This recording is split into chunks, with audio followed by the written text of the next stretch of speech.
రైల్వేలకి అసలు ఆదాయం సరుకు సరఫరా ద్వారా ఉంటుంది. సరుకు రవాణా ద్వారా. మామూలుగా ప్రయాణికుల రవాణా ద్వారా దానికి పెద్ద ఆదాయం రాదు. అయితే రైల్వే శాఖ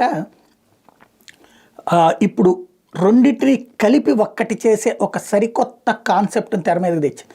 స్వతంత్ర భారతం కాదు, స్వతంత్రానికి ముందే మనకు రైళ్ళు ఉన్నాయి. బ్రిటిష్ వాళ్ళు వచ్చినటువంటి సందర్భంలో, అంతకుముందు నిజాం నవాబు లేదు రైలు నడిపారన్నారు.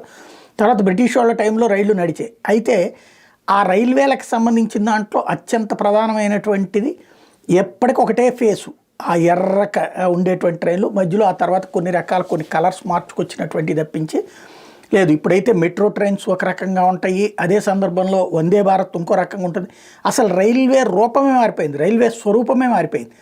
దశాబ్దాల తరబడి ఒకే రకంగా ఉండేటటువంటి రైల్వేలు ఇప్పుడు సరికొత్తది రాబోతుంది. ఏంటంటే డబుల్ డక్కరు. ఈ మధ్యకాలంలో డబుల్ డక్కర్లు వచ్చినాయి కింద పైన. అది కాకుండా ఈ డబుల్ డక్కర్ స్పెషల్ ఏంటంటే కింద సరుకుల రవాణా, పైన ప్యాసింజర్. తద్వారా రాబోయే రోజుల్లో ప్రతి రైలు లాభంలో నడుస్తుంది. ఇప్పుడు ఏంటంటే ప్యాసింజర్ రైళ్ళన్నీ నష్టాల్లో నడుస్తుంటాయి, గూడ్స్ రైళ్ళన్నీ లాభాల్లో నడుస్తుంటాయి. ఈ గూడ్స్ రైళ్లలో వచ్చిన లాభంతో ప్యాసింజర్ రైళ్ళని పోషిస్తున్నటువంటి పరిస్థితి. ఇప్పుడు అట్లా కాకుండా దేనికదే సంపాదించుకునేటటువంటి సామర్థ్యం రాబోతోంది.